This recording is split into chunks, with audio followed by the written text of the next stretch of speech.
బ్రిటన్లో ప్రధాని పదవికి మళ్ళీ మ్యూజికల్ చైర్స్ ఆట మొదలైంది. గత 6 సంవత్సరాలుగా బ్రిటన్లో ఇదే పరిస్థితి. మనం చూస్తే 2016లో బ్రిటన్లో రిఫరెండం ఒకటి జరిగింది.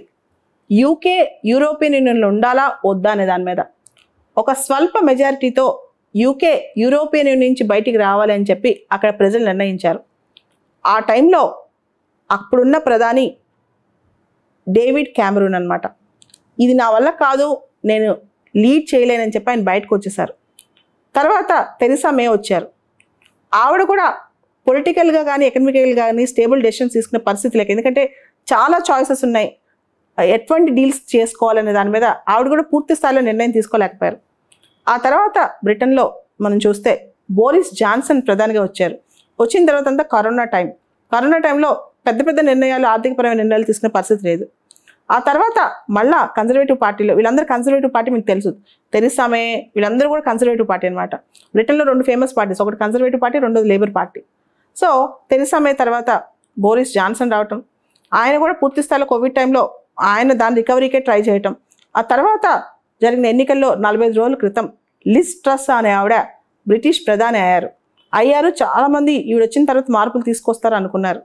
45 రోజుల్లోనే ఆవిడ కూడా చతికిలు పడిపోయారు. దానికి ప్రధానమైన కారణం ఏంటి? ఆవిడ ఇంటరిమ్ బడ్జెట్ ప్రపోజల్స్ కొన్ని తీసుకొచ్చారు. దీనిలో ట్యాక్స్ కట్స్ అని చెప్పారు. బ్రిటన్ ఎకానమీని బూస్ట్ చేయడానికి ఆవిడ ఐడియా ఏంటంటే పన్నులు తగ్గించేస్తే ఆటోమేటిక్గా ఎకానమీ బూస్టప్ అవుతుంది అని చెప్పి ఆవిడ ఆలోచన అనమాట.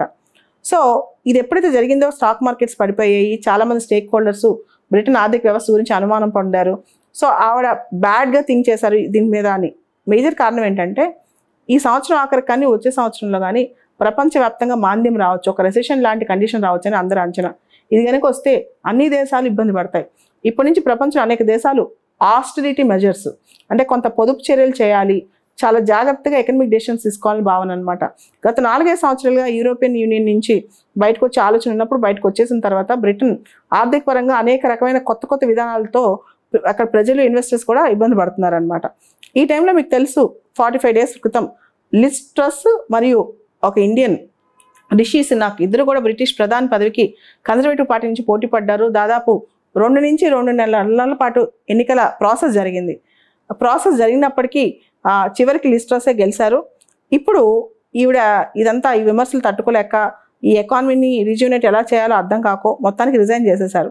ఇప్పుడు కొత్త క్వశ్చన్ ఏంటంటే మళ్ళా కన్జర్వేటివ్ పార్టీ తరఫున బ్రిటన్ ప్రధానికి ఎన్నిక కావాలంటే ఒక్కొక్క వ్యక్తికి ఎవరైతే పోటీ చేస్తున్నారో, ఉదాహరణకి మన బోరిస్ జాన్సన్ కానీ ఈవిడికి రిషి సునాక్ కానీ 100 మెంబర్స్ సపోర్ట్ కావాలి, ఎంపీసీ ఇద్దరికీ ఉన్నారు. అయితే ఎన్నికల ప్రాసెస్ స్టార్ట్ అయితే దాదాపు 2-2.5 నెలలు పట్టింది. మళ్ళీ వితిన్ కన్జర్వేటివ్ పార్టీ కూడా ప్రధాని ఎన్నుకోవాలంటే 2024లో ఖచ్చితంగా ఎన్నికలు జరుగుతాయి. కానీ ఈ లోపే మళ్ళీ ఈ ఎన్నికలు ఇప్పుడు మళ్ళీ 2.5 months వేస్ట్ చేస్తే ఇక్కడ పుణ్యకాలం కాస్త గడిచిపోద్ది. ఈలోపు ఆర్థికంగా ప్రపంచం ఇంకా మాంద్యంలోకి వెళ్ళే అవకాశం కూడా ఉండే పరిస్థితి ఉంది. కాబట్టి ఏకగ్రీవంగానే యునానిమస్గానే ఒక కాన్సెన్సస్ ద్వారా ఈయన బోరిస్ జాన్సన్ కానీ రిషి సునాక్ కానీ ఎన్నికయ్యే అవకాశం ఉంది. ఎక్కువగా బోరిస్ జాన్సన్కే ఛాన్సెస్ ఉన్నాయన్నమాట.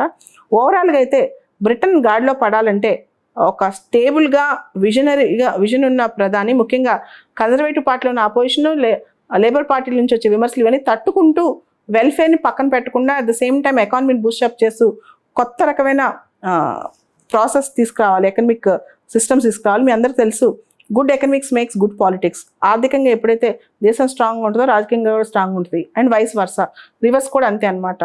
So good economics makes good politics and good politics makes good economics.